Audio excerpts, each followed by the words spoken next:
Dear students, आज के episode का प्रश्न है describe the construction and working of full wave rectifier, also draw it's output voltage wave form with and without filter.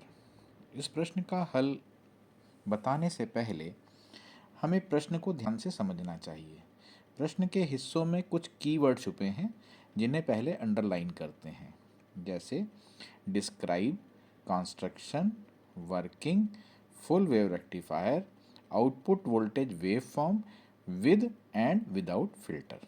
उत्तर लिखते समय इन सभी कीवर्ड्स का जवाब दिया जाना श्रेयस्कर है।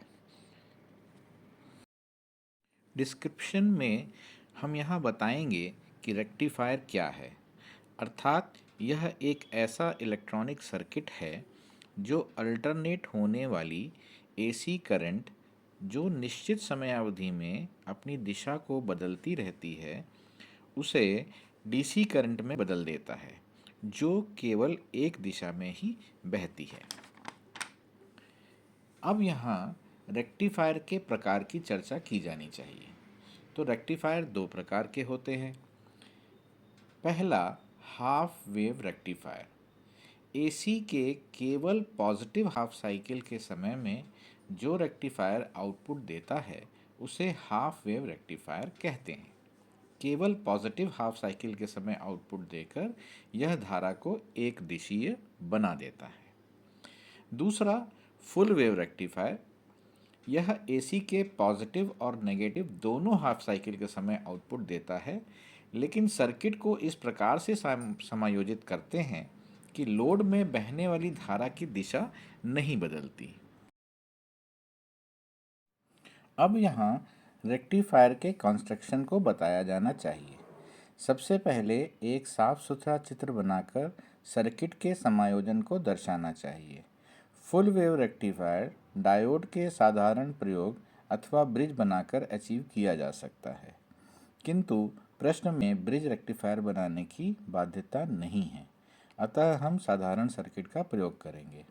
इसके लिए एक सेंटर टैप्ड ट्रांसफार्मर के दोनों बाहरी सिरों पर दो अलग अलग डायोडों के एनोड जोड़े जाते हैं तथा डायोडों के कैथोड को एक जगह जोड़कर पॉजिटिव लाइन का निर्माण करते हैं। ट्रांसफार्मर के सेंटर टैप को नेगेटिव लाइन की तरह प्रयोग करते हैं। नेगेटिव तथा पॉजिटिव लाइन के बीच लोड रेजिस्टेंस RL लगाते हैं। आउटपुट को और स्मूथ बनाने के लिए RL के समानांतर कैपेसिटर फिल्टर भी ऐड किया जा सकता है। यदि हम चाहें तो 4 डायोड से बने ब्रिज रेक्टिफायर तथा एक नॉन सेंटर टैप्ड ट्रांसफार्मर के सहयोग से भी सेम आउटपुट प्राप्त कर सकते हैं। अब सर्किट के वर्किंग को ऐसी भाषा में समझाया जाना चाहिए जिससे परीक्षक को उसके डिस्क्रिप्शन को समझने में परेशानी ना हो। ऊपर दिए गए चित्र में टर्मिनल T1 पर जब AC का पॉजिटिव नोड आएगा तो डायोड D1 फॉरवर्ड बायस में हो जाएगा। ठीक उसी समय टर्मिनल T2 नेगेटिव नोड लेगा और डायोड D2 रिवर्स बायस में चला जाएगा, अतः शांत रहेगा। RL के अक्रॉस हमें D1 के कारण आउटपुट मिलेगा और धारा बहने के लिए circuit T1, D1, RL, CT, T1 के माध्यम से धारा का प्रवाह होगा। नेक्स्ट हाफ साइकिल में डायोड D1 रिवर्स बायस में चला जाएगा और D2 फॉरवर्ड बायस में आ जाएगा, क्योंकि टर्मिनल T1 अब नेगेटिव नोड को लेगा और T2 इसी समय पॉजिटिव नोड को लेने लगेगा। इस वक्त धारा का प्रवाह T2, D2, RL, CT व T2 के माध्यम से होगा। इसके बाद प्राप्त आउटपुट को चित्र के द्वारा समझाया जाना चाहिए।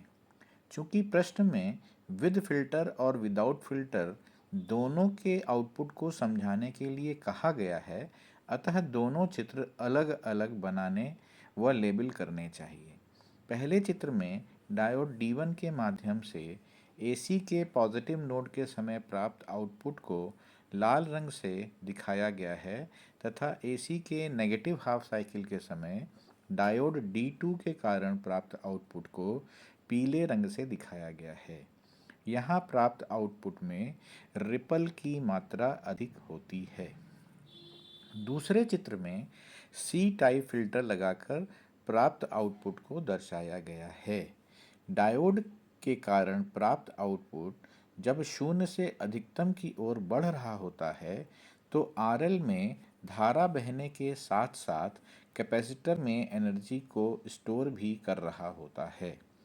डायोड के कारण प्राप्त आउटपुट के पीक पॉइंट पर जाने के बाद जब करंट का कर्व नीचे की ओर जाने लगता है तो संधारित्र में संचित ऊर्जा आरएल के माध्यम से रिलीज होने लगती है।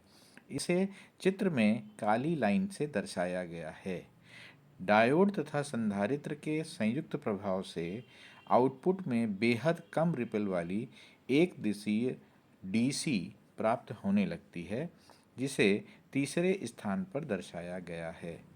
सी के स्थान पर पाई टाइप फिल्टर लगा के रिपल को और भी कम किया जा सकता है।